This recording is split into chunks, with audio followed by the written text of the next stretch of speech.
Hi friends, welcome to U R kitchen. Paneer gravy ಮಾಡೋದೀಗ ತೋರಿಸ್ತಾ ಇದ್ದೀನಿ ನಾನು. ತುಂಬಾ ಟೇಸ್ಟಿಯಾಗಿರುತ್ತೆ. ಈಗ ನಾನು ಒಂದು ಕಡಾಯಿಯಲ್ಲಿ ತಗೊಂಡಿದ್ದೀನಿ. ಕಡಾಯಿಯಲ್ಲಿ ಈರುಳ್ಳಿಯನ್ನು ಕಟ್ ಮಾಡಿ ಹಾಕಿದ್ದೀನಿ. ಈರುಳ್ಳಿ ಸ್ವಲ್ಪ ಜಾಸ್ತಿ ಹಾಕಬೇಕು. ನಾನು 1/4 kg ತಗೊಂಡಿದ್ದೀನಿ.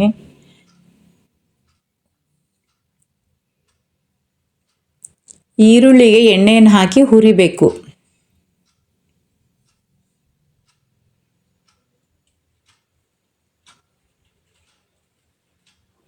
ಈರುಳ್ಳಿಯನ್ನು ಇಷ್ಟು ಹುರಿದಾದ್ಮೇಲೆ ಸ್ವಲ್ಪ ಬೆಳ್ಳುಳ್ಳಿ, 1-2 ಬೆಳ್ಳುಳ್ಳಿಯನ್ನು ತಗೊಂಡಿದ್ದೀನಿ. ಹಸಿಮೆಣಸಿನ್ಕಾಯಿ 4, 2 ಇಂಚಷ್ಟು ಶುಂಠಿ ಕಟ್ ಮಾಡಿ ತಗೊಂಡಿದ್ದೀನಿ. ಎಲ್ಲವನ್ನು ಸಾಫ್ಟಾಗಿ ಹುರಿಬೇಕು. ನಂತರ ಟೊಮಾಟೊನು ನಾನು 1/4 kg ಅಷ್ಟು ತಗೊಂಡಿದ್ದೀನಿ. ಅದು ಸಹ ಹುರಿತಾ ಇದ್ದೀನಿ.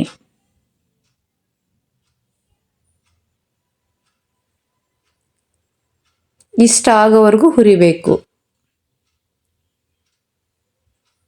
ಹಾಗೆ ಸ್ವಲ್ಪ ಸಾಂಬಾರ್ ಸೊಪ್ಪನ್ನು ಸಹ ನಾನು ಹುರಿಯಕ್ಕೆ ಹಾಕ್ತಾ ಇದ್ದೀನಿ.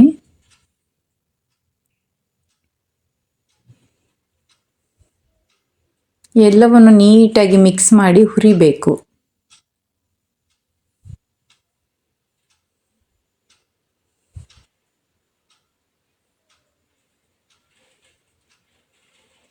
ತುಂಬ ಟೇಸ್ಟಿಯಾಗಿರುತ್ತೆ, ತುಂಬಾ ಚೆನ್ನಾಗಿದೆ. ಹೋಟೆಲ್ ಸ್ಟೈಲಲ್ಲಿ ನಾನು ಇವತ್ತು ಪನ್ನೀರ್ ಗ್ರೇವಿ ಮಾಡೋದು ತೋರಿಸ್ತಾ ಇದ್ದೀನಿ. ಎಲ್ಲವನ್ನು ಈಗ ತಣ್ಣಗಾದ್ಮೇಲೆ ಗ್ರೈಂಡ್ ಮಾಡ್ಕೋಬೇಕು.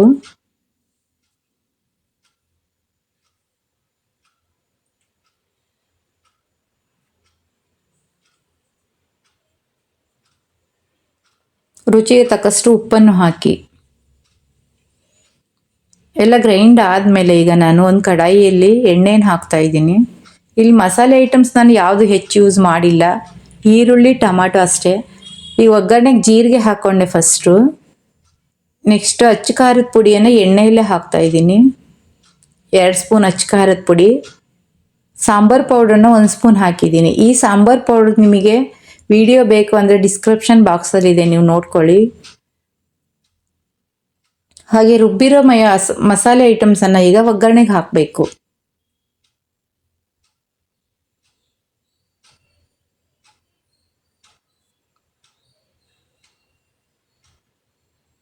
ಎಲ್ಲವನ್ನು ಹಸಿ ಸ್ಮೆಲ್ ಹೋಗೋವರೆಗೂ ನೀಟಾಗಿ ಈ ರೀತಿ ಮಿಕ್ಸ್ ಮಾಡಬೇಕು. ನಂತರ ನೀರು ನಮಗೆ ಎಷ್ಟು ಬೇಕೋ ಅಷ್ಟು ನೀರನ್ನು ಹಾಕಬೇಕು. ನಾನು ಸ್ವಲ್ಪ ನೀರನ್ನು ಹಾಕಿ ಈಗ ಎಲ್ಲವನ್ನು ಮಿಕ್ಸ್ ಮಾಡ್ತಾ ಇದ್ದೀನಿ. ಇದು ಈ ಕಡೆ ಕುದಿಯಕ್ಕೆ ಬಿಟ್ಟು ನೆಕ್ಸ್ಟ್ ನಾನು ಪನ್ನೀರನ್ನು ತೊಳೆದು ಈ ಕಟ್ ಮಾಡ್ತಾ ಇದ್ದೀನಿ. ಇಷ್ಟು ಸೈಜಲ್ಲಿ ಕಟ್ ಮಾಡಬೇಕು ಪನ್ನೀರು. ನೆಕ್ಸ್ಟು ಮಸಾಲೆಯನ್ನು ಕುದೀತಾ ಇರಬೇಕಾದ್ರೆ ಜಾಸ್ತಿನೇ ಕುದಿಬೇಕು. ಸ್ವಲ್ಪ ಕುದ್ದಾದ್ಮೇಲೆ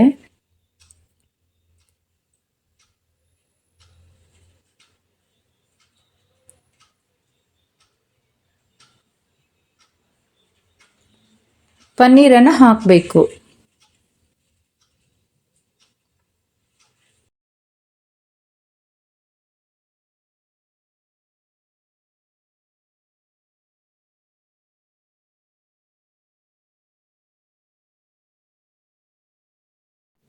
ನಾನು ಈ ರೀತಿ ಪನ್ನೀರ್ ಗ್ರೇವಿಯನ್ನು ಮಾಡ್ತಾಯಿದ್ದೀನಿ. ನೀವು ಯಾವ ರೀತಿ ಗ್ರೇವಿಯನ್ನು ಮಾಡ್ತೀರಾ ಅಂತ ಕಮೆಂಟ್ ಮಾಡಿ. ಮಕ್ಕಳು ತುಂಬ ಇಷ್ಟಪಟ್ಟು ತಿಂತಾರೆ. ನಾನು ಈ ಪನ್ನೀರ್ ಗ್ರೇವಿ ಜೊತೆಯಲ್ಲಿ ನಾನು ಪ್ಲೇನ್ ಪರೋಟಾನ ಮಾಡಿದ್ದೀನಿ. ಒಳ್ಳೆ ಕಾಂಬಿನೇಷನ್, ತುಂಬಾ ಚೆನ್ನಾಗಿರುತ್ತೆ.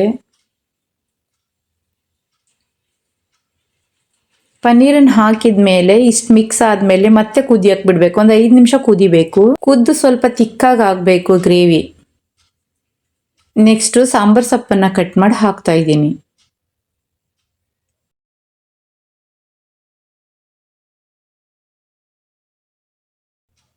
ನೋಡಿದ್ರಲ್ಲ ಫ್ರೆಂಡ್ಸ್, ಮಸಾಲೆ ಐಟಮ್ಸ್ ಏನೂ ಇಲ್ಲದೆ ನಾನು ಪನ್ನೀರ್ ಗ್ರೇವಿನ ಮಾಡ ತೋರಿಸಿದ್ದೀನಿ. ರೆಡಿ ಆಯಿತು paneer gravy. Thank you for watching.